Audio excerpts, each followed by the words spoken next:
Hello guys, welcome to hit TV. నేను మీ నిహాల్. ప్రస్తుతం మనతో ఉన్నారు senior political analyst KS Prasad గారు. సార్ నమస్తే సార్. నమస్తే అండి. సార్, ఇప్పుడు మనం డిప్యూటీ సీఎం, ఏదైతే X deputy CM Alla Nani గారు మళ్ళీ ఈరోజు చంద్రబాబు నాయుడు గారిని కలవబోతున్నారు. అండ్ ఆయన మళ్ళీ సైకిల్ ఎక్కబోతున్నారని కొన్ని టాక్ అది అఫీషియల్గానే వచ్చింది. సో ఇప్పుడు వైసీపీలో గత లాస్ట్ ఒక 2 months ముందు మనం చూసుకున్నట్లయితే ఒకళ్ళ తర్వాత నాన్ స్టాప్గా వెళ్తున్నారు. అండ్ ఇప్పటికీ వెళ్ళే పర్వం అనేది కంటిన్యూ అవుతుంది. ఇది దేనికి సూచన సార్? ఇప్పుడు ఎందుకు బాలినేని శ్రీనివాస్ గారు బయటకు వచ్చారు, ఈయన వెళ్ళి కలుస్తున్నారు, ఇంకా 2-3 ఆల్రెడీ మనం టీడీపీలో జాయిన్ అవ్వడం జరిగింది, టీడీపీ కానీ జనసేన కానీ. సో ఇలా చూసుకుంటే ఏంటి సార్, వైసీపీ ఒక 20-30% ఖాళీ అయ్యే అవకాశాలు ఉన్నాయా సార్? నేనైతే దేవుడికి 100% ఖాళీ వాళ్ళు దరిద్రం వెళ్తుంది అనుకుంటున్నాను. ఎందుకంటే ఆళ్ళ నాని అంత వేస్ట్ పొలిటీషియను ఇంత హిస్టరీ ఆఫ్ వైఎస్ఆర్సీపీ చూసి ఉండదు. ఎందుకు సార్?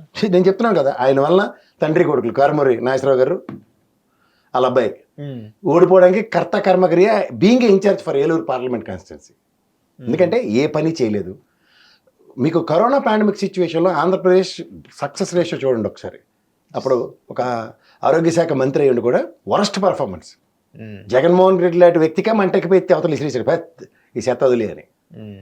మీకు మళ్ళీ నేను చెప్తున్నాను, అతని వల్ల కాన్స్టిట్యున్సీ ఎంత డ్యామేజ్ జరిగిందో ఈ కాంట్ ఈవెన్ ఇమాజిన్. ఇవాళ మీరు చెప్తున్నట్టు ఎప్పుడో దగ్గరలో జాయిన్ అవుతాడు. ఆల్రెడీ తెలుగుదేశం క్యాడర్లో కూడా చాలా మంది వ్యతిరేకిస్తున్నారు అతను. చేయట్లేదు. ఎందుకు చేయట్లేదంటే ఒరిజినల్ వైబ్రేషన్స్ లేవు, ఒరిజినల్ ఎబిలిటీ లేదు, ఒరిజినల్ కాంపిటెన్సీ లెవెల్ లేదు. కాంపిటెన్సీ లెవెల్ అంటే పని చేయాలి క్షేత్రస్థాయిలో, కార్యకర్తలను లేకుండా, నియోజకవర్గంలో నాయకులను కన్సిడరేషన్ ఇవ్వకుండా, ఉన్న ఒక చుట్టూ ఉండే ఒక చిన్న తొట్టిగ్యాంగ్ బ్యాచ్ ఒకటి ఉంటుంది, దాంతోనే పని అయిపోతుంది అనుకుంటే భ్రమ. బట్ అధినాయకుడికి కావాల్సిన లక్షణాల్లో అనాపైసా లక్షణాలు నేను మొదటి వ్యక్తి సార్. అలాంటి వ్యక్తి ఇప్పుడు గతంలో లోకేష్ గారు చెప్పారు, అక్కడ చూసిన చెత్త మానెత్తి కానీ నిజంగా చెత్తనెత్తుకున్న వాళ్ళు అవుతారు ఈయన కానీ ఎత్తుకుంటే. కారుమూరి కుటుంబం ఓడిపోవడానికి కర్త కర్మ క్రియ వేస్ట్ వరస్ట్ పర్ఫార్మెన్స్. అక్కడ అందరూ ఇసుగు వేసారిపోయి ఉన్న దగ్గర మళ్ళీ జగన్మోహన్ అనే వ్యక్తి కన్సిడరేషన్తో టికెట్ ఇచ్చారు. అది కూడా నిలబెట్టుకోలేకపోవడం అంత. నేను నిజంగా క్షేత్రస్థాయి ఉభయ గోదావరి జిల్లాలో ఏలూరు పార్లమెంట్ సెగ్మెంట్ నేను చాలా తిరిగాను. లేకపోతే ఎక్కడెక్కడి నుంచో పారాచూట్ వేసుకొచ్చిన వ్యక్తి అక్కడికి వెళ్ళడం ఏంటండి? అవును, బీయింగ్ ఎ పార్టీ అక్కడ ఇన్ఛార్జ్గా చేసిన డ్యామేజ్. దానివల్ల ఒక చూడండి, ఒక చిన్న వేరులో కలుపు తీసే దగ్గర మొక్క వచ్చింది దగ్గర దాన్ని వదిలితే పంట అంతా సెంట పెట్టింది కదా. అలా ఎక్కడ పోగొట్టాలి అక్కడ బయట పెట్టుకోండి, ముందే ఎత్తేసి అవతల ఇసిరేసి ఉంటే దరిద్రం వెళ్ళిపోయింది. సార్, అలాంటి వ్యక్తికి జగన్మోహన్ రెడ్డి గారు ఎందుకు సార్ డిప్యూటీ సీఎం ఇచ్చారు మొదట్లో? అదే ఎందుకు జగన్మోహన్ రెడ్డి మొదట్లో ఎలా ఉంటుందంటే అందుకే కదా ఎత్తేసారు సార్. ఐదు డిప్యూటీ సీఎంలు మిగిలిన నారాయణ స్వామి ఇలాంటి వాళ్ళందరూ ఉంచారు కదా, మరి ఈయన ఎందుకు ఎత్తేసారు? ఓకే, ఇది ఎత్తిపోతల పథకం అని. వేస్ట్ అండి, అన్ని స్క్రాప్ ఇవి. మీకు ఒకటి చెప్పిన, జగన్మోహన్ రెడ్డి గారి దగ్గర ఒక రాజకీయ వితరణ మీరు గమనించగలిగితే 5 సంవత్సరాల టెన్యూర్లో రాజకీయం చేయని రాజకీయ ప్రభుత్వాన్ని నెలకొల్పాడు ప్రజాస్వామ్యంలో. మీరు గమనించుకోండి. కావాలంటే నాయకులు ఎవరికి రోల్ లేదు. ఎందుకు లేదు అంటే డైరెక్ట్ కనెక్టివిటీ, అధినాయకుడు ప్రజలు కనెక్ట్. ఇది ఫస్ట్ స్టెప్ ఆఫ్ ఎంట్రీలో అతను సక్సెస్. అది కానీ ఈ రాజకీయ నాయకులు వాళ్ళకే ఒళ్ళొంగక వాళ్ళ కడుపు మంటతో వాళ్ళు ఓడగొట్టారండి. మీరు గమనిస్తున్నారు కదండి. ఇప్పుడు ఉదాహరణకి నేను ఎప్పుడు చెప్పే చంద్రశేఖర్ ఉంటాడు, ఆయన ఎర్రగొండపాలెం ఎమ్మెల్యే. ఇంత డ్యామేజ్ జరిగింది ఆ నియోజకవర్గంలో ఒక పార్టీ ఆదేశాలకి నిబద్ధతకి అతను కష్టం రాత్రనక పగలనక పడిన దానికి అవుట్కమ్ ఎలా ఇచ్చారు మీరు గమనించారా? అది 174 మీ రిమైనింగ్ కాన్స్టిట్యున్సీలో లేదా 175 నియోజకవర్గంలో అది ఎక్స్పెక్టేషన్ జగన్మోహన్ రెడ్డి. ఇటు నుంచి అటు మార్చినా అటు నుంచి 80 మందిని ఎత్తి అవతలేసారని నా విశ్లేషణలు ఎన్నోనే చూడండి ఒకసారి ఎలక్షన్స్ టైంలో, నా 6 నెలలు 8 నెలల ముందు. కానీ 20 మందిని షఫల్ చేసాడు అతను. ఎత్తిసిరేసి ఉంటే మాత్రం ఖచ్చితంగా ఒక డిఫరెంట్ రాజకీయం చూస్తున్నారు. అవును, కొత్తగా డెబ్యూటెంట్స్ ఎవరైతే ఉన్నారో వాళ్ళందరికీ ఛాన్సెస్ ఇవ్వడం వల్ల ఎలవేట్ అయింది, ఎస్టాబ్లిష్ అయింది, సక్సెస్ చూసింది. ప్రధానికి నెక్కచ్చిగా నియోజకవర్గం పట్ల కమిట్మెంట్ ఉన్న దాంట్లో హౌ పులివెందల ఘాట్. నేను చెప్పాలంటే ఆ టైంలో చంద్రబాబు నాయుడు గారు ఓడిపోతారు, లోకేష్ ఓడిపోతారు, పవన్ కళ్యాణ్ ఓడగొట్టేస్తారు, అన్ని మాట్లాడడానికి మాటలే కదా. కానీ పులివెందులో జగన్మోహన్ రెడ్డిని ఓడగొట్టే అంత ఇది ఉన్నా సరే ఎందుకు ఓడలేపారు? బికాస్ నియోజకవర్గంలో నాయకుడు చేయవలసిన పనులు చేస్తే, నియోజకవర్గ ఇన్ఛార్జ్ చేయవలసిన పనులు చేస్తే ఇప్పుడు సక్సెస్ రేషియోస్. ఇప్పుడు తిరుపతి చూడండి, ఆ ఎంపీ గెలిచాడు ఆయన గురుమూర్తి గారు. ఎమ్మెల్యేలు అందరూ ఓడిపోయారు. సాధారణంగా ఏమంటారు, ఎమ్మెల్యేలు గెలిస్తే ఇదని ఆ ఎలక్షన్స్ ఈక్వేషన్స్ కాదు. ఒక ఎంపీ ఆ పార్లమెంట్ సెగ్మెంట్లో చేసిన దానికి ప్రజలు రెసిప్రొకేషన్ చూడండి. So identified candidates who are been one success narration in the క్షేత్రస్థాయిలో. ఎప్పుడైతే అధినాయకుడు ప్రజలతో డైరెక్ట్ ఇంటరాక్షన్ పెట్టుకున్నారో, ఎవరి మటుగా ఇంట్లో తట్టబుట్ట చదువుకుని తడిగొడ్డేసి పడుకున్నప్పుడు వచ్చి కాన్సిక్వెన్సెస్ ఇట్లాగే ఉంటాయి. కానీ నెక్కచ్చిగా నిస్వార్థంగా నాయకుడు పనిచేసిన దగ్గర నాయకుడిని నమ్మినవాడు సక్సెస్ చూశారు. అవును. సార్ ఇప్పుడే మీరు పులివెందుల నియోజకవర్గం గురించి మాట్లాడారు. సార్ 2014 to 19 పులివెందుల ఎలా ఉంది? అండ్ 19 to ఇప్పుడు 24 దాకా ఎలా ఉంది సార్ మీ దృష్టిలో? ఎప్పుడైనా ఒక మీరు వెళ్ళారు కదా నియోజకవర్గం, ఎలా ఉంది సార్ ఇప్పుడు? నేను ఆ ఆల్మోస్ట్ స్టేట్లో 10 అన్ని నియోజకవర్గాలు పర్యటన. అదే అన్ని అది పులివెందుల ఇప్పుడు ఎక్స్ సీఎం జగన్మోహన్ రెడ్డి గారు కాబట్టి బిఫోర్ అండ్ ఆఫ్టర్ ఎలా ఉంది సార్? ఈయనకన్నా ముందు వాళ్ళ నాన్నగారే పునాదులు వేశారు నియోజకవర్గానికి. పులివెందుల తండ్రి కొడుకులది, అలాగే కుప్పం చంద్రబాబు నాయుడు గారిది. నేను ఎగ్జాంపుల్స్ చెప్తున్నాను.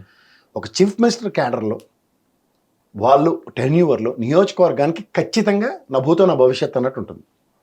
సో అంచేత అవన్నీ అదృష్టం చేసుకున్న నియోజకవర్గాలు పులివెందులు కానీ కుప్పం కానీ ఇలాంటివి. ఒక ముఖ్యమంత్రి స్థాయి కలిగినవి ఎప్పుడైనా సరే అలాగే ఉంటాయి. సార్ ఇప్పుడు ద్వారంపూడి చంద్రశేఖర్ గారు ఏదైతే రొయ్యల ఫ్యాక్టరీ ఉందో దాన్ని మూసేయడం జరిగింది. ఎందుకంటే ఏదైతే కాలుష్యం అది బయటికి వెళ్తుందని, ఇంకోటి ఏంటంటే అక్రమంగా అక్కడ వితౌట్ ఎనీ పర్మిషన్ అక్కడ ఐస్ ఫ్యాక్టరీస్ పెట్టారన్నట్టుగానే ఒక నిందలేశారు ద్వారంపూడి. ఆ ఫ్యాక్టరీని అందుకే మూసేయడం జరిగింది అని మనం వార్తలో ఉంటున్నాం. అసలు ఏం జరిగింది సార్ అక్కడ? ఏదైనా జరిగినప్పుడు క్రాప్ హాలిడే తీసుకున్నట్టు ప్రతిదాన్ని భూతద్దంలో పెట్టి, నిన్న చూడండి ఏదో వజ్రాలు వైడూరాలు ఎతికినట్టు పవన్ కళ్యాణ్ గారు రేషన్ బియ్యాన్ని ఎతికినట్టు ఆయన మీద ఖచ్చితంగా ఒక దుర్బిణి పెట్టి ఎతుకుతున్నారు.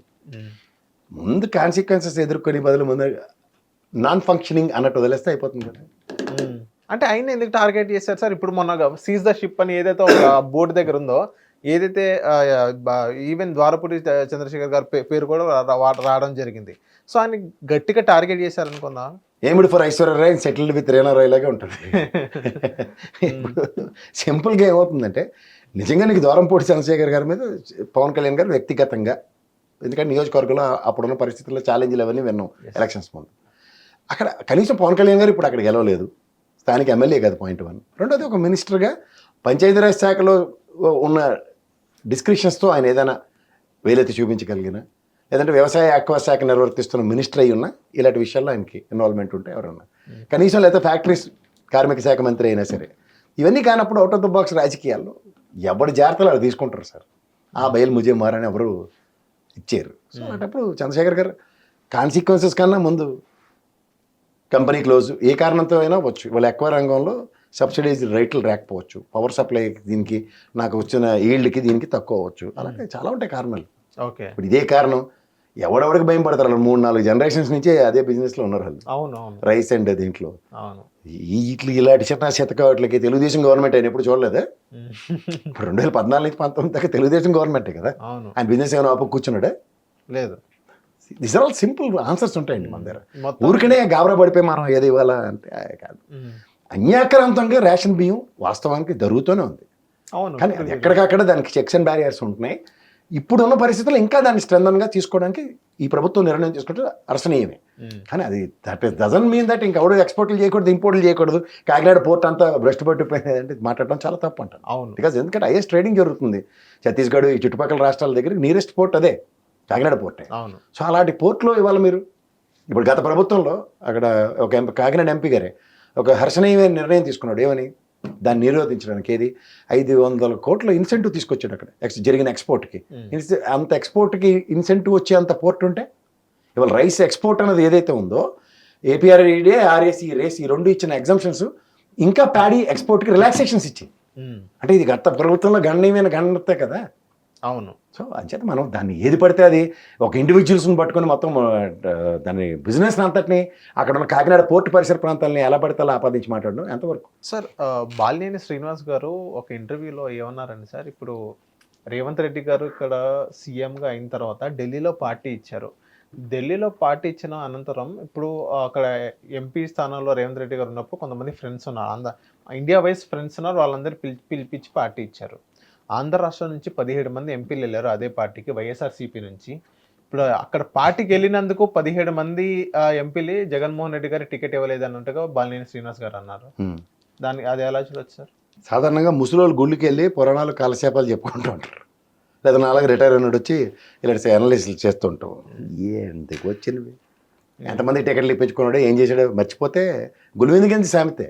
ఎందుకు సార్ గురు ఆయన చెప్పిన రియాలిటీ ఎంతో కొంత ఉంది కదా సార్. అంటే టికెట్ అనేది ఇవ్వలేదు కదా, అక్కడే ఒక ఈవెన్ లాజికల్గా మాట్లాడితే ఒక ఫంక్షన్కి వెళ్తే టికెట్ ఇవ్వలేనా అది అపోహలాగే చూడొచ్చు కదా. కాదండి, మీరు కూడా రాజకీయాలు జర్నలిస్ట్ అన్ని చూస్తూనే ఉన్నాం కదా.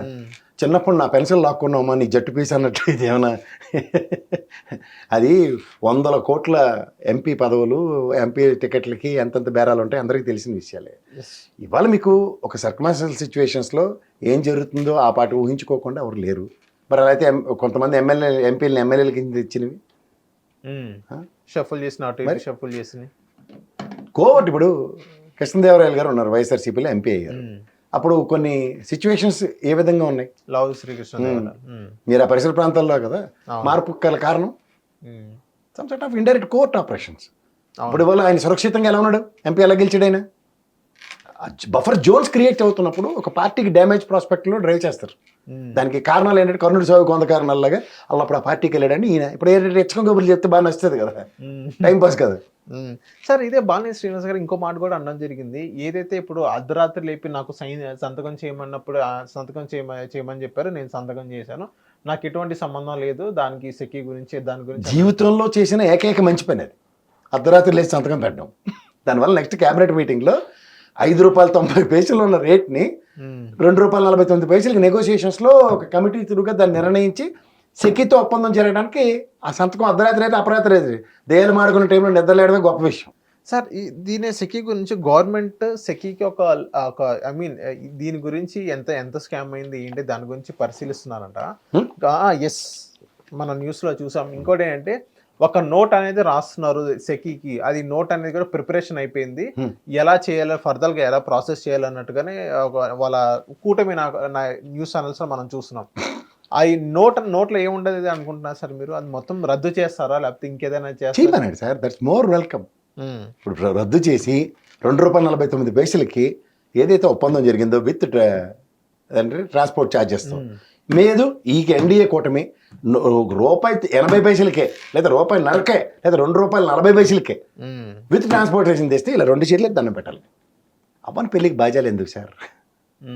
సెకీ నేను 1,00,000 సార్లు నా ఎక్స్ప్లెనేషన్సే చెప్తున్నా. మిగులు విద్యుత్ ఉన్న రాష్ట్రంలో మనం దాన్ని సోలార్ పవర్ ఎనర్జీస్ వాడుకోవడానికి రాష్ట్రానికి ఇచ్చే ఇన్సెంటివ్ కింద చూడండి. అంటే నీకు ఏదైనా ఇన్సెంటివ్ ఇస్తేనే కదా మనం నెక్స్ట్ పని చేస్తాం. సో అలా రాష్ట్రానికి ప్రయోజిత కార్యక్రమం. ఇప్పుడు ఇది the motto of Jaganmohan Reddy 25 years legacy of Rajasekhara Reddy గారు ఉచిత విద్యుత్ని నా భూతో నా భవిష్యత్తును ముందుకు తీసుకెళ్ళడానికి దీన్ని సంధానపరుచుకున్నాడు. వీళ్ళకి బ్రాండ్ కదా. ప్రాబ్లం ఏంటి? ఇప్పుడు ఉచిత విద్యుత్ అనగానే ఎవరికైనా నిద్ర లేపినా రాజశేఖర రెడ్డి గారు అంటారు. కనుక అదంతా గవర్నమెంట్లు కష్టపడిపోతే ఉచిత విద్యుత్ పథకం కంటిన్యూ అవుతుంది కదా. కానీ పథకాన్ని క్రెడిట్ తీసుకునే దగ్గర బ్రాండ్ ఎవరికి వస్తుందో అన్న దాని మీద ఇక్కడ కడుపు మంటలు నడుస్తున్నాయి. సార్ ఇప్పుడు జగన్మోహన్ రెడ్డి గారు తక్కువలో 2.49 ₹4.9 తీసుకొచ్చారు. సో వీళ్ళు ఏమంటారంటే సార్, వాళ్ళ కూటమి ఛానల్స్లో కానీ కొంతమంది ఎన్డీఏ కూటమి నాయకులు కానీ ఏమంటారంటే చంద్రబాబు నాయుడు గారు గతంలో ₹6 తీసుకొచ్చారు. ఎందుకంటే 14 to 19 పీరియడ్ ఆఫ్ టైంలో అప్పుడు అక్కడ సోలార్ ఏదైతే ఎనర్జీ అనేది సప్లై అనేది తక్కువ ఉంది. అప్పుడు బయట మార్కెట్లో చూసుకుంటే ₹10 ఉంది, దానికి తగ్గించి ₹6 తీసుకొచ్చారు. ఏదైతే ఉత్పత్తి ఏదైతే పెరిగిందో అక్కడ కూడా కాస్ట్ అనేది ఇంకా తగ్గింది. ఏదైతే ₹6 ఉన్న దాన్ని ఇప్పుడు జగన్మోహన్ రెడ్డి గారు ₹2 తీసుకొచ్చారు అన్నట్టుగానే చెప్తున్నారు. దీన్ని ఎలా చూడొచ్చు సార్? ఇప్పుడు పడుకున్న గాడిదని లేపి తన్నించుకోవడం అంటే ఇదే. ఇప్పుడు జగన్మోహన్ రెడ్డి గారు ప్రెస్ మీట్ రాజ్యంతో మీరు గమనిస్తే ఆయన ₹1 చంద్రబాబు గారు లంచం తీసుకుని ₹5.90 అనేది ఎక్కడ ఆయన మాట్లాడలేదు. వీళ్ళే 1788 కోట్లు లంచం తీసుకోవడానికి చెత్త చెదరం మాడుతున్నారు. అంచేత ఏమవుతుంది? బురద కడుక్కునే కార్యక్రమంలో బురదేసిన విషయం మర్చిపోతే ఇలాగే ఉంటుంది. ఇప్పుడు ఆనాటి సర్కమాన్స్టెన్సెస్కి అది రైట్ అండి, ఇప్పుడున్న సర్కమాన్స్టెన్సెస్కి ఇన్ రైట్. ఇది ఎవరైనా సరే జగన్మోహన్ రెడ్డి గారు 1,10,000 కోట్లు మిగిల్చని జేబులు వేసుకుని వెళ్ళిపోలే కదా. లేదా 80,000 కోట్లు నేను ఖర్చు పెట్టానని జగన్మోహన్ రెడ్డి నా మీద అపవాదం వేసాడని చంద్రబాబు గారు ఇంట్లో తీసుకొచ్చి డబ్బులు పెట్టట్లే కదా. ఇక్కడ ఏంటంటే ఆ మూమెంట్లో రాష్ట్ర ఒప్పందాలు దానికన్నా తక్కువ వస్తుంది కాబట్టి ఒప్పందాలు రద్దు చేసుకున్నాడు ఆయన. ఇప్పుడు ఇంతకన్నా తక్కువ వస్తుందంటే ఈ ఒప్పందం రద్దు చేయమనండి. It's most welcoming thing. మీకు అర్థమైందా?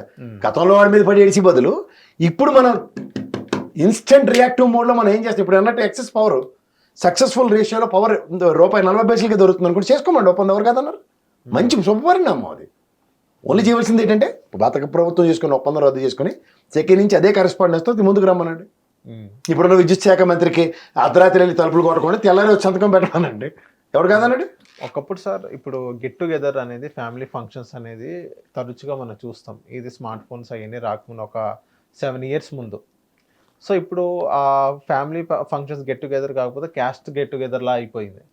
సో అందులో నిన్న ఏదైతే నిన్న తోట త్రిమూర్తులు గారు ఏదైతే ఒక మాట అన్నారో కాపుల గురించి, ఒక కమ్మ వాళ్ళు ఒక ఇల్లు కడితే మంచి ఇల్లు కట్టారంటారు. అదే ఒక కాపుడు ఒక బైక్ తీసుకొస్తే ఎక్కడి నుంచి దొంగతనం చేసుకొచ్చారని అనుకుంటారు అని దాని గురించి ఒక తప్పుగా మాట్లాడారు. అది ఎంతవరకు కరెక్ట్ అంటారు సార్? ఒక మాజీ ఎమ్మెల్యే. ఎవరికైనా కులం అన్నది కన్న తల్లితో సమానం అండి. మతం కులం అన్నవి వాళ్ళ పర్సనల్. Yes. దాని గురించి ఎవరిని మాట్లాడుకునే హక్కు లేదు. ఈ కార్తీక మాసం మన భోజనాలు ఏంటంటే ఈ కులాల ద్వారంగా భోజనాలు పెట్టుకునే కార్యక్రమం ఉదర్ గ్యాదరింగ్ కూడా పెద్దోడని చెప్పి అడిగి తీసుకొచ్చి దండేసి సాలో కప్పిన పాపానికి అడ్డవేసి ఎత్త మాట్లాడితే ఎంతవరకు శాంచుటీ ఉంటుంది? ఇప్పుడు ఎవరి కులాన్నైనా మనం తక్కువ చేసో ఎక్కువ చేసో మాట్లాడే హక్కు మనకు లేదు. తర్వాత ఎవరి కులాన్ని వాళ్ళు అవమానించుకునే హక్కు అంతకన్నా ఇంకేంటి. అవును. ఇప్పుడు తోట త్రిమూర్తులు అనే వ్యక్తి మాట్లాడంటే ఆయన ఖచ్చితంగా ఆ క్యాస్ట్కి సంబంధించిన మనిషి. ఆయన కులాన్ని తక్కువ చేసుకుని మాట్లాడితే ఎవరైనా నేనెచ్చి ఏం విశ్లేషించమంటారు? అవును. మనకి మన కన్న తల్లిదండ్రుల్ని, మన కులాన్ని, మన మతాన్ని మనం గౌరవిస్తే తర్వాత ఆటోమేటిక్గా అవతలోడు రెసిప్రోకేటివ్గా మనం గౌరవిస్తారు. ఇప్పుడు ఉదాహరణకు ఉభయ గోదావరి జిల్లాలోనూ అదంతా ఉంటుంది, ఊరంతా ఓదాటు కాపులది ఓదాటు అని. మాటకు వస్తే ఇవాళ రాష్ట్ర ప్రయోజనాన్ని పరిరక్షించడానికి వాళ్ళందరూ సంఘటితంగా ఒక తాటి మీదకి వచ్చి చౌదరి కులం, కాపు కులం ఎప్పటికీ కలవని దగ్గర మొనాటమీని బ్రేక్ చేసి సక్సెస్ చూశారు కదా. అవును. What's wrong in it? ఇవాళ మనం జరుగుతున్న పరిణామాలను అనుగుణంగా మనం మసులుకోవాలి, కానీ ఏది పడితే అది మాడేసి ఎలా ఉంటే అలా వివేదించి కలహించు అంటే ఎలా అవుతుందండి? అసలు కులం మతం విషయం టాపిక్ ఎందుకు వస్తుంది మీకు? అసలు ప్రాతిపదిక ఏంటిది? ఎవరి కులం వాళ్ళకి కడుపులో పెట్టుకుంటారు. ఆ కులంలో పుట్టినందుకు ఎంతోమంది మహనీయులు గర్వంగా చెప్పాడు. మందకృష్ణ మాదిగ ఉన్నాడు, ఆయన పేరు వెనకాల ఎవరన్నా మాదిగాని పెట్టుకోమని ఎవరైనా చెప్పారా? లేదు. అతను ఆయన ఆ కులంకి ఇస్తున్న మర్యాద. చాలామంది నాయకులు ఉన్నారు కదా సార్. నిన్న మాల మహానాడు జరిగింది హైదరాబాద్ వేదికగా. ఒక్కొక్కరు ఏ విధంగా మాడారు, ఏ విధంగా ప్రతిస్పందించారు, వాళ్ళ సంఘటిత పోరాటం ఎలా ఉందో ఒకసారి గమనించుకోండి. సో వాళ్ళు ఒక్కొక్క దగ్గర ఎవరిని పడితే వాళ్ళని పక్క వాళ్ళని అవహేళన చేసే కార్యక్రమం చాలా తప్పు అంటారు. అవును. నీ గురించి నువ్వు మాట్లాడు. నీ కులం యొక్క ఔన్నత్యాన్ని 10 దిశల చూడండి, మన ఇంట్లో కర్పూరం హారతి లేకపోతే అగరబత్తి వెలిగిస్తే పక్క ఇంట్లో స్మెల్ వచ్చింది అనుకోండి, ఏం పూజ అని బెటరా అని అడిగే పరిస్థితి తెచ్చుకోవాలి. అంతేకాని ఏందండి కుల దోషంలు ఎవరిస్తున్నారు మీకు ఆ స్వేచ్ఛ? తప్పు అది అంటాను నేను, చాలా తప్పు అది. నీ కులం గురించి నువ్వు 10 రకాలుగా 10 మంచి విషయాలు చెప్పు. మళ్ళీ ఇంతమంది గొప్ప వాళ్ళు ఉన్నారు, ఇంతమంది మహనీయులు ఉన్నారు. ఎవరంటే కులం చూసి మతం చూసి ఆనాటి స్వతంత్ర సమరం నుంచి మనం వైజాగ్ స్టీల్ ప్లాంట్ సాధించుకునేదాకా కులాల మతాల ప్రాతిపదిక మీద జరిగేవన్నీ సంఘటితం, దేశం సార్వభౌమత్వం, ఔన్నత్యం, వీటిలన్నింటి పరిరక్షించుకోవడానికి చేసే వాటిలో ఎవరండి మీకు మీరు క్యాస్ట్ ఇది అనుకుని అదే అనుకుని ఏం మాడుతున్నారు? నేనైతే అలాంటి ఖచ్చితంగా ఎంకరేజ్ చేయను, నేను టాలరేట్ కూడా చేయను. నాకు అసలు అసహ్యమైన విషయం అది. కుల మతాలకు అతీతంగా బతికే భారత స్వేచ్ఛ ఈ లౌకికవాదంతో ఇచ్చిన తర్వాత, లౌకిక దేశం కింద దీనికి కరణించినప్పుడు ఇవన్నీ ఎందుకు మాడవలసి వస్తుంది? అవును. ఎవరికైనా పలానా కులం వాళ్ళు ఇక్కడ బతకూడదని ఏమైనా రాజ్యాంగం చెప్పిందా? పలానా మతం వాళ్ళు మాత్రమే ఇక్కడ శాసించాలని ఏమైనా చెప్పిందా? భారత రాష్ట్రపతులనే చేసుకున్నాం సార్ మనం ఆ మహనీయుల్ని. అబ్దుల్ కలాం గారిని వాళ్ళ భగవంతుడితో సమానంగా దేశం అంతా కొలుస్తారు. ఆయన కులం మతం చూసి ఇచ్చారా? తప్పు. మనం ఏదో మాట్లాడుతున్నాం అంటే మనకి కొన్నిటికి అర్థం, పరమార్థం, దాని యొక్క విపరీతం తెలిసి అక్కడికక్కడ నిరోధించుకునే స్థాయి కలగాలి. ఒక వయసు ఒక వ్యక్తికి ఒక స్థాయి వచ్చిన వ్యక్తి కూడా అలాగే మాట్లాడితే ఏం చెప్పాలి ఎవరికైనా? అవును సార్. ఇవి ఖచ్చితంగా నేనైతే ఇలాంటివి ఎంటర్టైనే చేయను. ఓకే. మీరు ఒక ఎంటైర్ కమ్యూనిటీని ఆపాదించి మాట్లాడడానికి ఎవరిస్తున్నారు మీకు ఆ వెసులుబాట్లు? ఏమైనా బొడ్డు కోసం అడ్డాలు వేసారా మొత్తం అందరికీ? లేకపోతే మొత్తం మీరు సంపాదించిన ఆస్తులని పందేరం పెట్టారా కులం కోసం? నిజంగా కులం కోసం అంతంత పందిరాలు పెట్టిన మానీయులు ఎంతోమంది నాకు తెలుసు, మిత్రులు. అలాంటి వాళ్ళే ఒక్కరోజు కూడా పరుషమైన మాటలు మాట్లాడుకోలేదు కులం మీద. కడుపులో పెట్టుకోవడం తెలుసు సార్. ఎందుకు ఇక్కడ కాపు ఐక్యవేదికలు ఎంతోమంది నాకు మిత్రులు ఉన్నారు, ప్రసాద్ గారు ఇలాంటి వాళ్ళు. ఎంత కష్టాలు పడ్డారండి వాళ్ళు. మొన్న ఎలక్షన్స్లో ఇదే ప్రామాణికంగా చూసుకుంటే కోకటపల్లి ఎలక్షన్ పవన్ కళ్యాణ్ గారి పార్టీ అభ్యర్థి ఓడిపోయాడు. అవును. కానీ వాళ్ళు అదే ఆంధ్రప్రదేశ్ రాష్ట్రానికి వస్తే కడుపులో పెట్టుకోలే. తేరే కోకటపల్లి ఓడగొడతారని చెప్పి మొత్తం రాష్ట్రం అంతా ఓడగొట్టరా? జరుగుతున్న పరిణామాలు గమనించండి. అక్కడ సిచ్యువేషన్ డిమాండ్ ఎలా ఉందో దానికి తగ్గట్టు వాళ్ళ ప్రవర్తన ఎలా ఉందో చూసుకొని. ప్రెసెంట్ టీటీడీ చైర్మన్ ఎవరైతే బిఆర్ నాయుడు గారు ఉన్నారో ఇంటర్వ్యూస్ ఇస్తున్నారు ఇటీవల ఛానల్స్కి. సో ఇంటర్వ్యూస్ ఇస్తే ఒక ఛానల్ ఏం చెప్పారంటే 5 లక్షల బంగారం, ఆ బంగారం మొత్తం బ్యాంకులో తాకట్టు పెట్టారు జగన్మోహన్ రెడ్డి గారు. తాకట్టు పెట్టి బయట సంక్షేమ పథకాలు ఆ నిధులన్నీ డైవర్ట్ చేశారు అన్నట్టుగానే చెప్పారు. ఈ మొత్తం అకౌంటబిలిటీలో తీసుకొస్తా అన్నట్టు చెప్పారు. తెచ్చి మాడమనండి. వాళ్ళ ముందు ప్రస్తుతానికి ఇంత బండ వేస్తున్నారు, తర్వాత అటు నుంచి బండని ఒకే ఒక్క పంచుతో పిండి చేసి బయటకు వచ్చి సమాధానం చెప్తాడు జగన్మోహన్ రెడ్డి. 5 లక్షల కేజీల బంగారం అనేది ఎందుకు పెట్టారు సార్ జగన్మోహన్ రెడ్డి గారు? ఇప్పుడు ఇలా చేయడం కూడా అది ఒక స్కామ్, అదొక ఫ్రాడ్ లాగా చూస్తున్నారు అన్నట్టుగా చెప్తున్నారు సార్. ఫ్రాడ్లా చూడమన్నాడు సార్. ఇప్పుడు టీటీడీకి బోర్డు ఒక ఆడిట్ ఉంటుంది. ఇప్పుడు సగం మంది వాళ్ళ పాత బ్యాచే ఉన్నారు కదా. టీటీడీ చైర్మన్ డెసిషన్ తీసుకోవాలంటే టీటీడీ బోర్డు అంతా యాక్సెప్ట్ చేస్తాను కానీ బంగారం తాకట్టు పెట్టడానికి ఒప్పుకోరు కదా. అయితే దేనికి పెట్టారో టేబుల్ ఐటమ్లు ఉంటాయి కదా టీటీడీ చైర్మన్ ఈఓ గారు.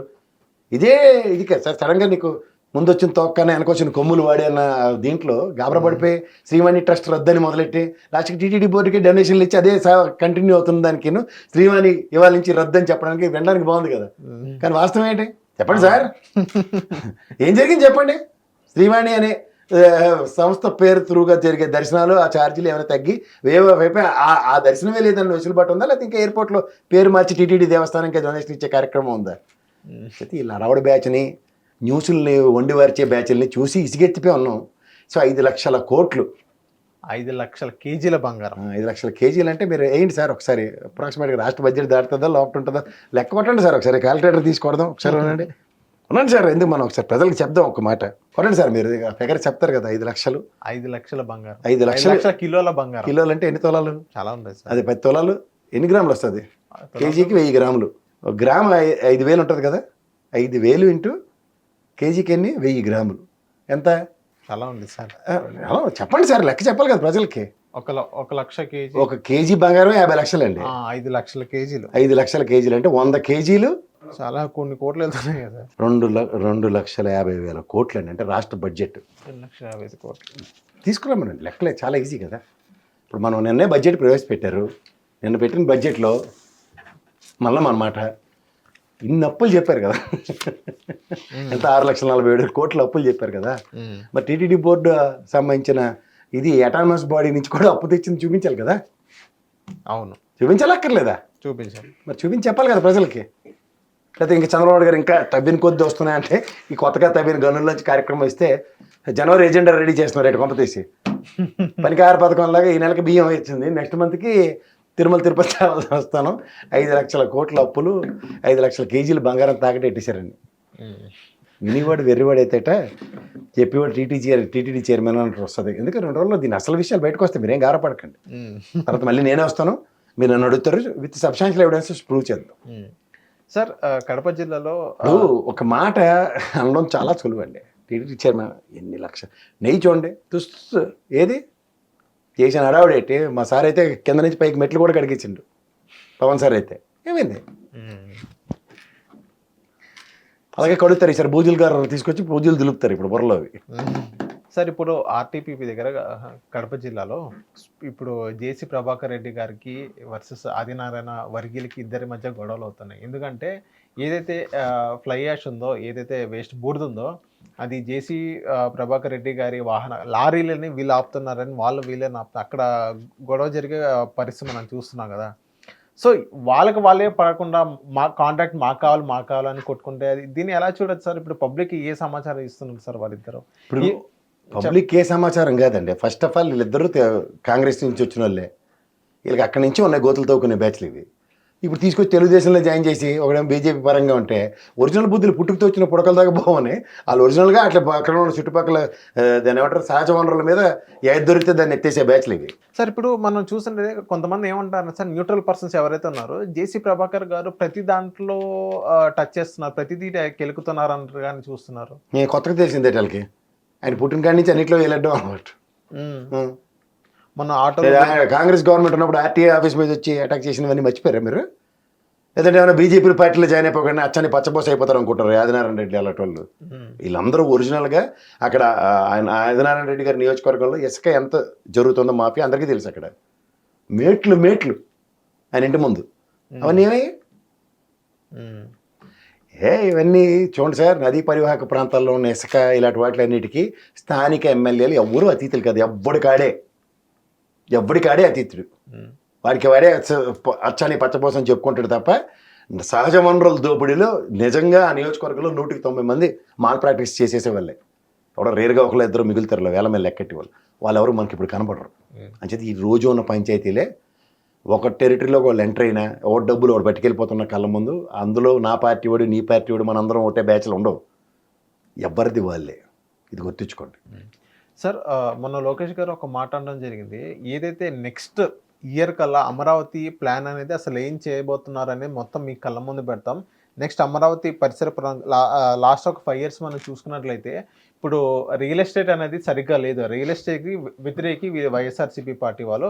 కాకపోతే ఇప్పుడు రియల్ ఎస్టేట్ కానీ అన్ని రంగాల్లో ఇప్పుడు నెక్స్ట్ లెవెల్ వెళ్ళబోతుంది అమరావతి కానీ ఆంధ్ర రాష్ట్రం కానీ. ఈవెన్ వేరే రాష్ట్రాలకు పోటీగా పడబోతుంది ఆంధ్ర రాష్ట్రం అనేది మేము వచ్చిన తర్వాత అని అన్నట్టుగానే చెప్పారు. దీన్ని ఎలా చూడొచ్చు అంటారు? అండ్ ప్రీవియస్ గవర్నమెంట్తో కంపేర్ చేశారు. సరే, నాకు ఇవన్నీ వద్దు సార్. అమరావతి కల్లా ఏదో గజెట్ లేదు ఏదో లేకపోవడం వల్లే రాజధాని లేని రాష్ట్రం వల్ల డబ్బుదిబ్బమన్నాం కదా. 6 నెలలు అయింది గవర్నమెంట్ వచ్చి, పాత వాళ్ళే ఉన్నారు అక్కడ కేంద్ర ప్రభుత్వం ఎన్డీఏ కూటమి. అమరావతి రాజధాని కింద ఫస్ట్ గజెట్ ఇప్పించండి, తర్వాత మీరు ఏడ్ చేస్తారు మేము మాట్లాడదాం. ఎందుకు సార్ ఇవన్నీ టైం వేస్ట్ కార్యక్రమాలు? సో వాళ్ళు అంటారు అలా కదా, నాకు 15,000 కోట్లు ఇచ్చారు. మీరు నేను కూడా ఎవరు 15,000 కోట్లు ఇచ్చిండ్రా? నాకు మీకు తెలియని బ్యాంకులు ఏమున్నాయి? వరల్డ్ బ్యాంక్ లోన్ ఇస్తానంటే సహకరిస్తున్నారు, లేకపోతే ఏషియన్ మార్కెంటైల్ బ్యాంక్ లోన్ ఇస్తానంటే సహకరిస్తానండి కేంద్ర ప్రభుత్వం. మనకే రూపాయి రాలేదు ఇప్పటికి. అంటే జనవరి ఫిబ్రవరి అక్కడ రానండి. వచ్చినప్పుడు వీళ్ళు ఏం చేస్తారో ప్రణాళికాబద్ధంగా ఏం చేయబోతున్నారో రాజధాని కింద డిక్లేర్ చేస్తారో లేదో ఈ మూడింటి మీద మాట్లాడదాం. అప్పుడు ఏ ఆల్లే సూళ్ళే కొడుకు పేరు సోమలింగం అన్నట్టు ఏమీ రాకుండా దేని మీద చర్చించమంటారు? అంటే కేవలం అమరావతి రాజధాని ముందు రాజధాని కింద కేంద్ర ప్రభుత్వం నుంచి గజెట్ ఇప్పించమన్నాడు సార్ ఫస్ట్. లాస్ట్ దాకా మొన్నటి దాకా చెప్పింది రాజధాని లేని రాష్ట్రం అని చెప్పి నెత్తినోరు కొట్టుకున్నారు కదా అయింది. చంద్రబాబు గారు వచ్చి అబ్బా విశాఖ ఫైనాన్షియల్ రాజధాని ఇప్పుడు న్యాయ రాజధాని బెంచ్ అక్కడ ఏర్పాటు చేస్తున్నాం, ఇవన్నీ మాట్లాడడానికి బాగున్నాయి కదా. మీరు చెప్తే బాగుంటాయి కానీ వాళ్ళ జగన్మోహన్ రెడ్డి చెప్తే మాత్రం మీకు మంట ఎక్కిపోయింది కదా, సిరెత్తుకు వచ్చింది కదా ఒక్కొక్కరికి. ఇప్పుడు మీకు సిరెత్తుకు వచ్చే కార్యక్రమంలో ఆనాటి జడ్జిలు అత్యంత మహారాజులందరూ రాష్ట్రానికి రాజధాని లేనిది అని చాలా ఇబ్బంది పడిపోయారు కదా. ఇప్పుడు రాజధాని ఇది అంటే డిక్లేర్ చేయించండి ఫస్ట్. అప్పటికి బాధ ఉండదు. ఎందుకంటే నేను ఒక్కడే పిచ్చోళ్ళగా అమరావతి రాజధాని అని కట్టుబడి ఈ రోజు కూడా మాడుతున్నాను. సార్ నాకు చెంబుడు నీళ్లు మట్టి మన మొహాన్ని పోసిన నరేంద్ర మోడీ మీద నమ్మకం లేదు, మొమ్మటి లేకుండా చెప్తున్నాను అమరావతి విషయంలో. ఆఖరికి హోమ్ మినిస్టర్ మీద కూడా నాకు నమ్మకం లేదు. ఎందుకంటే ఓన్లీ డిప్యూటీ హోమ్ మినిస్టర్ మాత్రమే సర్వే ఆఫ్ ఇండియా మ్యాప్లో గుర్తించాం ఇట్టాం టీం అని కబుర్లే తప్ప వాస్తవానికి అమరావతి రాజధాని అని డంకాపాలస్గా చెప్పినాడు ఎవరు లేడు నాకు ఈ రోజు దాకా. ఎవరైనా చెప్తే అర్థం ఆడదాం. సార్ అమరావతి అదే క్యాపిటల్ గురించి మనం వచ్చినట్లయితే ఇప్పుడు కడపలో కూడా ఏదో బెంచ్ పెట్టబోతున్నారు. ఇంకోటి ఏంటంటే వైజాగ్ అనేది ఫినాన్షియల్ క్యాపిటల్ గా పెడతామని పదే చెప్తున్నారు. ఇక్కడ అమరావతి క్యాపిటల్ అంటారు. చాలా మంది ఇప్పుడు బాగుంది అబ్బా ఏం చెప్పాడంటే చంద్రబాబు నాయుడు గారు అన్నట్టు ఉంటుంది. అదే మాట జగన్మోహన్ రెడ్డి అదే కదా మొత్తుకుని చెప్పింది. అది ఫినాన్షియల్ క్యాపిటల్ ఏంటి, ఇది క్యాపిటల్ ఏంటి, మళ్ళీ అక్కడ బెంచ్ ఏంటి, చాలా మంది కన్ఫ్యూజ్ లో ఉన్నారు. ఎవరు కన్ఫ్యూజ్ అవ్వకండి. బెంచ్ అన్నది సౌలభ్యం కోసం అక్కడ ఒక కర్నూలుకి ఎప్పటి నుంచో ఒక వరప్రదాయం. సక్సెస్ఫుల్ గా అది వస్తే చాలా మందికి చాలా మంచి జరుగుతుంది. ప్రతిదానికి ఎగేసుకొని ఇక్కడ దాకా వచ్చే కార్యక్రమం బదులు అక్కడ సమ్ రిజల్యూషన్స్ ఉంటాయి. కొన్ని లోడ్ టు ద హైకోర్టు అన్నది కూడా అక్కడ లోడ్ షేరింగ్ ఉంటుంది. ఎందుకు అన్నీ ఊరికనే. మరి ఫినాన్షియల్ క్యాపిటల్ వైజాగ్ అని అన్నారు, మరి ఇది అమరావతి అనేది క్యాపిటల్ అని అంటున్నారు. ఏది క్యాపిటల్ అనేది ఇప్పుడు కూడా సరిగ్గా క్వశ్చన్ మార్క్ పరిస్థితిలో ఉంటాం. నేను చెప్పేది అదేనండి, గజెట్ ఇప్పించి 164 మంది ఉన్నారు కదా, ఇది అమరావతి రాజధాని అని అసెంబ్లీలో తీర్మానం చేసి పంపించమనండి. వాళ్ళు అదే దాన్ని తీర్మానాన్ని యాక్సెప్ట్ చేసాం కమాన్ ఇదే రాజధాని అని చెప్తే అందరూ ఇలా తప్పట్లు కొట్టి దానికి అమరావతికి వరల్డ్ బ్యాంక్ 15,000 కోట్లు ఇచ్చింది. తుఫాన్ నిరోధక డిజాస్టర్ మేనేజ్మెంట్ అక్కడే పెట్టి హెన్స్ ఫోర్త్ మన కృష్ణానదిలో జరిగిన ఉపద్రవాలు ఇంకోసారి జరగకుండా చూసుకుంటే ఇలాంటివన్నీ చెప్పడానికి బాగుంటాయి. అలాగే ఆర్బీఐకి ల్యాండ్ అలకేట్ చేసింది కదా గత ప్రభుత్వం. ఆర్బీఐ హెడ్ క్వార్టర్స్ అమరావతిలో వచ్చింది, గర్వపడదాం. హైదరాబాద్కి ఆర్బీఐ ఉంది, ఆంధ్రప్రదేశ్లో అమరావతి వచ్చింది. ఇవన్నీ మాడవలసింది ఇచ్చాలి. అవన్నీ వదిలేసి రాజమౌళి బ్రహ్మాండంగా ఇడ్లీ గిన్నె లేచాడు, దీని ప్రకారం రాజధాని ఇలా కడతాం అలా కడతాం, ఈ టాగుణితలు మాకు వద్దు. ప్రభుత్వం మారుతుంది, వాడేమో పైనుంచి కింద అంటాడు, ఇంకోడేమో పైనుంచి కింద నుంచి పైకి ఎక్కమంటాడు. ఇవన్నీ మాకెందుకండి? ప్రజాస్వామ్యంలో ప్రజలు నాకు రాజధాని కావాలి, నాకు రాజధాని అమరావతి అని నాకు తెలుసు కానీ మీకు ఎవరికి నమ్మట్లే కదా. ఆ అమరావతి నుంచి కరస్పాండెన్స్ చేయనన్నా ఆడవాడు పిన్ కోడే లేదంటాడు. లక్షసార్లు చెప్పాను పిన్ కోడ్ ఏటో. అలాంటి వాటిని బాగా నమ్ముతూ బాగా వింటుంటే మీకు ఎనసొంపుగా ఉంటాయి. అందుకే వాటిని భగోని ఛానల్ అంటారు. వాటిని నమ్మకండి. థ్యాంక్ యూ సార్ మా హిట్ టీవీకి వచ్చిన. హిట్ టీవీ యాప్ ని డౌన్లోడ్ చేసుకోండి. ఇందులో short news, live news, entertainment movies అన్ని అవైలబుల్ గా ఉన్నాయి. Please download Hit TV app. Hit TV app. Hit TV యాప్ని ఫ్రీగా డౌన్లోడ్ చేసుకోండి.